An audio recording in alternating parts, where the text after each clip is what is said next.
گزار ہوں مراقبہ حال فیصل آباد کی علمی شخصیت، کالم نگار، مصنف اور بہترین تخلیقی صلاحیتوں کے مالک، بہترین مفکرین میں آپ کا شمار ہے۔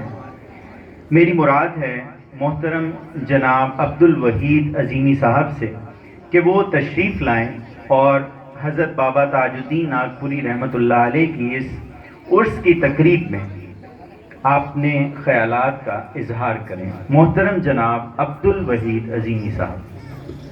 نحمدہ و نصلی علی رسولہ الکریم، اما بعد اعوذ باللہ من الشیطان الرجیم، بسم اللہ الرحمن الرحیم۔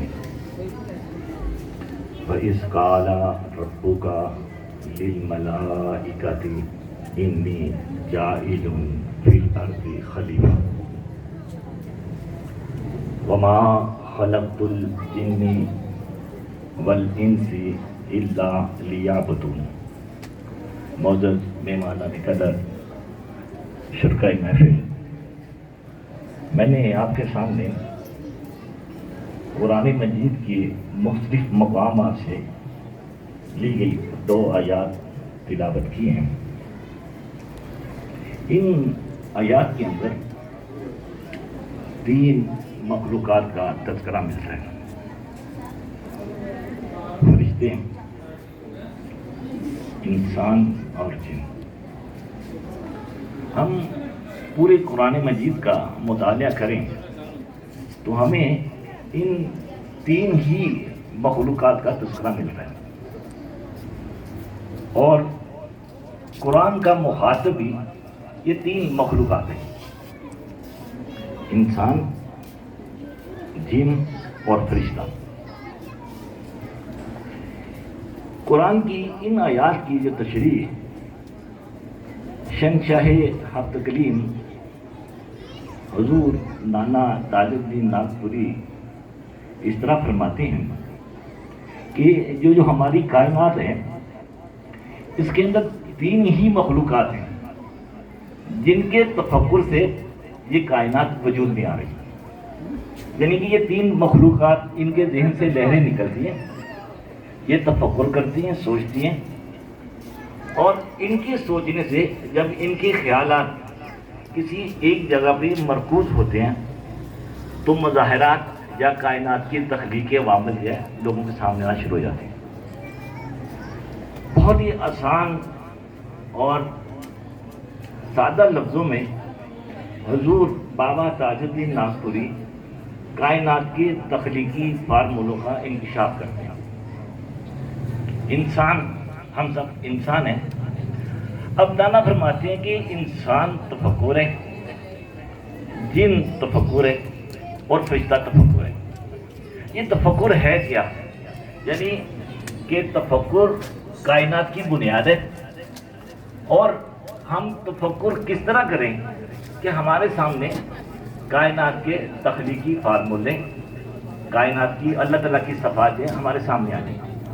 ماشاءاللہ بہت سے بہن بھائیوں نے، بچوں نے حضور نانا تاج الدین ناگپوری رحمۃ اللہ علیہ کے مختلف گوشوں کو بیان کیا ہے۔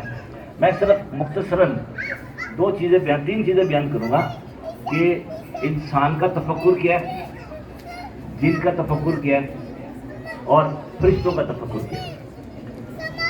پوری روحانی علوم کی جو بنیاد، جو جان جو ہے، حضور مرشد کریم نے کلمہ شعور جو رسالہ جو ہے، اس کے اندر فقیر کی ڈاک جو ہے آتی ہے، ہر ماہ ہم پڑھتے ہیں۔ اس کے اندر صرف 2 لائنیں جو ہیں میں آپ کے سامنے بیان کروں گا، اور آپ کے سامنے جو روحانی علوم جس کا ہم بڑا تذکرہ کرتے ہیں، بڑی بڑی کتابیں جو ہیں اور بڑی بڑی تذکرے ہم پڑھ چکے ہیں، صرف حضور مرشد کریم نے صرف 2 لائنوں کے اندر پوری روحانیت کو بیان کرتی ہے، اور یہی حضور نانا تاج الدین ناگپوری رحمۃ اللہ علیہ کی تعلیمات ہیں۔ میں آپ کی توجہ مرکوز کرانا چاہوں گا۔ فقیر کی ڈاک ہے، اور اس میں حضور بابا جی نے صرف 2 لائنیں لکھی ہیں، اور میں آپ کو پڑھ کے سنانا چاہ رہا ہوں۔ بابا فرماتے ہیں تفکر کے بعد یہاں پہ اسپیس ہے، خلا ہے، یعنی کہ مرکوز جس چیز کے اوپر توجہ دلائی جا رہی ہے وہ تفکر ہے. بابا فرماتے ہیں تفکر ذہن کی دنیا میں داخل ہونے کا راستہ ہے. ذہن میں یعنی کہ ہم تفکر کرتے ہیں تو ہم اپنی ذات کے اندر ہی رہتے ہیں. تفکر جو دو چیزوں کا مرکب ہے, توجہ اور فکر. توجہ ہمارے حواس ہیں, ہم اپنے حواس جس چیز کی طرف مرکوز کرتے ہیں وہ ہماری توجہ ہے. اور جو ہمارا ٹارگٹ ہوتا ہے, جو ہمارا مقصد ہے, وہ فکر ہے. تو اپنی فکر کے اوپر توجہ مرکوز کرنا یہ تفکر کہلاتا ہے. اب بابا کیا فرماتے ہیں, ذہن کی دنیا میں داخل ہونے کا راستہ ہے. تفکر سے خیال کی گہرائیاں روشن ہوتی ہیں. گہرائی میں تخلیقی فارمولوں کے, تخلیقی رموز کے خزینے ہیں جن تک رسائی عرفان نفس اور معرفت الہی ہے. بس یہاں پہ میں اپنی جملہ جو ہے ختم کرنا چاہوں گا کہ حضور مرشد کریم نے جو جملہ فرمایا کہ تفکر, اب اس کو صرف سمجھنا ہے. اور میں سمجھتا ہوں کہ بہت سارے لوگ جن کو مراقبہ جات میں غیب و شعور کی اصطلاح یا ان کے اندر کوئی روحانی کفیات بیدار نہیں ہوتی, اس عمل سے بابا کے بتائے ہوئے یا نانا تاج کے بتائے ہوئے فارمولے کے مطابق عمل کرنے سے آپ کے اندر انشاءاللہ روحانی صلاحیت ضرور پڑے گی. اب تفکر ہے کیا, انسان کا تفکر کیا؟ ہم سب انسان بیٹھے ہوئے ہیں. اب ہمارے ذہن کے اندر خیالات آتے ہیں اور بابا فرماتے ہیں کہ یہ خیالات جو ہیں یہ پوری کائنات کے اندر پھیلے ہوئے ہیں, ہر مخلوق باتیں. ان خیالات کو تین نوعیں جو رسیو کرتے ہیں, انسان, جن اور فرشتہ. ہم سب انسان ہیں. اب ہمارے ذہن کے اندر جو اطلاعات آتی ہیں اس سے ہمارے حواس, یہ سننا, چکھنا, بولنا, یہ متحرک ہوتے ہیں, ایکٹیو ہوتے ہیں. اگر ہم کسی طرح مثلا کہ ہم نے ہمارا ٹارگٹ جو ہے حضور بابا تاج کی تعلیمات کے اندر تفکر ہے, حضور کلندر بابا اولیاء کی یا مرشد کریم کی کسی فرمودات کے اوپر تفکر ہے, تو ہمارے دماغ کے اندر جو فکر ہوتی ہے, جو ہمارا ٹارگٹ ہوتا ہے, جو ہمارا مقصد ہوتا ہے, اگر ہم اپنے حواس اس کے اوپر متوجہ کرتے, اس کے اوپر مرکوز کرتے, تو روحانی قانون کے مطابق خود کار عمل کے تحت جو ہے آپ کے حواس کے اندر غیب کی دنیا کے نقوش نمودار ہونا شروع ہو جائیں گے. یہ انسان کا تفکر جو ہے, انسان اس طرح تفکر کرے کہ وہ اپنی اس مادی جسم سے باہر نکل جائے. جیسے ہی اس کا جسم ذہن کے اندر, چونکہ تفکر جو ہے وہ ذہن کے اندر ہو رہا ہے, آپ کی توجہ بھی آپ کے باطن کے اندر جو ہے اور آپ کا ذہن بھی جو ہے وہ آپ کی توجہ اور فکر دونوں آپ کے ذہن کے اندر ہے. تو آپ جب آنکھیں بند کرتے ہیں یا تفکر کرتے ہیں آپ کے باطن کے اندر جو ہے, تو آپ کی باطنی تحریکات میں سے جو جسم متحرک ہوتا ہے, جیسے بھائی نے ابھی کہا تھا کہ نسمہ جو ہے وہ آپ کا متحرک ہونا شروع ہو جاتا ہے. یہ نسمہ جو ہے اس کے اندر اگر آپ کے مادی حواس داخل نہیں ہوتے تو یہ جنات کی دنیا. آپ اپنے مادی حواس کو استعمال کیے بغیر جس زون کے اندر جاتے ہیں وہ جنات کی دنیا ہے. اب آپ جنات کے لیول پہ پہنچ گئے.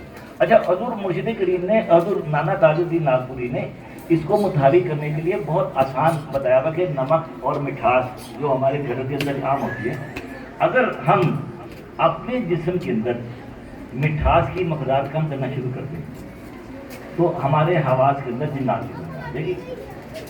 اب انسان نے تفکر کیا, نمک کی مٹھاس کو کم کیا.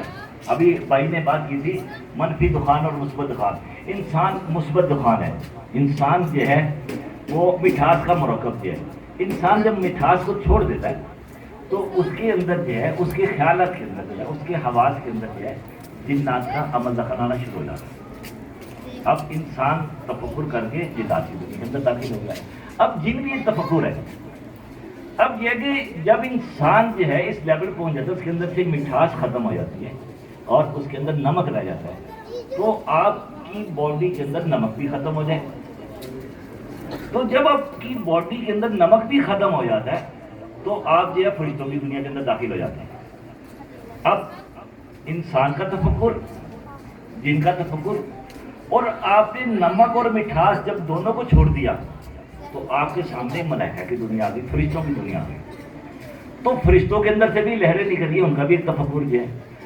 تو قانون کے مطابق جو ہے فرشتے جو ہے اللہ تعالیٰ کے نور سے بنے ہیں. تو جب آپ نمک اور مٹھاس کی قدروں سے باہر آ جاتے ہیں تو آپ کا ذہن جو ہے مادیت سے باہر نکل کے اللہ تعالیٰ کی ان صفات سے متعارف ہوتا ہے جن سے اللہ تعالیٰ فرشتوں کو مخاطب کرتے ہیں. تو بڑا آسان فارمولہ یہ ہوا کہ اگر ہم مراقبہ کرتے ہیں، تفکر کرتے ہیں، تو ہمارے اندر 3 صلاحیتیں بیدار ہونا شروع ہو جاتی ہیں. ابھی نظمہ مفرد نظمہ مرکب کی میں نے بات کی تھی. میں تفکر کر رہا ہوں، انسان تفکر کر رہا ہے تو اس کے اندر اگر مادیت کا عنصر ہے تو نظمہ مرکب ہو گیا. اگر اس نے مادی حواس سے باہر نکل کے تفکر کیا تو اس کے سامنے جنات آ گئے. اگر وہ نمک اور مٹھاس دونوں سے باہر نکل گیا تو اس کے سامنے جو ہے فرشتے آ گئے. بڑا آسان فارمولہ. میں نہیں سمجھتا کہ اس کے اندر جو ہے کسی قسم کی کسی روحانی طالب علم کو کوئی پرابلم ہوگی، کیونکہ حضور مرشد کریم نے جو فقیر کی ڈاک میں جو 2 لائنیں بیان کی ہیں اس کے اندر جملہ یہی فرمایا کہ تفکر سے آپ کے اندر جو ہے خیال کی گہرائیاں روشن ہوتی ہے جو رموز نفس اور عرفان الہی ہے. تو میں سمجھتا ہوں کہ اگر حضور نانا تاج الدین ناگپوری رحمۃ اللہ علیہ کی ہم تعلیمات کے اندر تفکر کریں اور ان کی حکمتوں کے اندر جو ہے اپنے ذہن کو اتاریں تو میں نہیں سمجھتا کہ غیب و شہود کی لہریں جس کا تذکرہ نانا تاج فرما دے آپ کے سامنے منکشف نہ ہو. وآخر دعوانا الحمدللہ رب العالمین.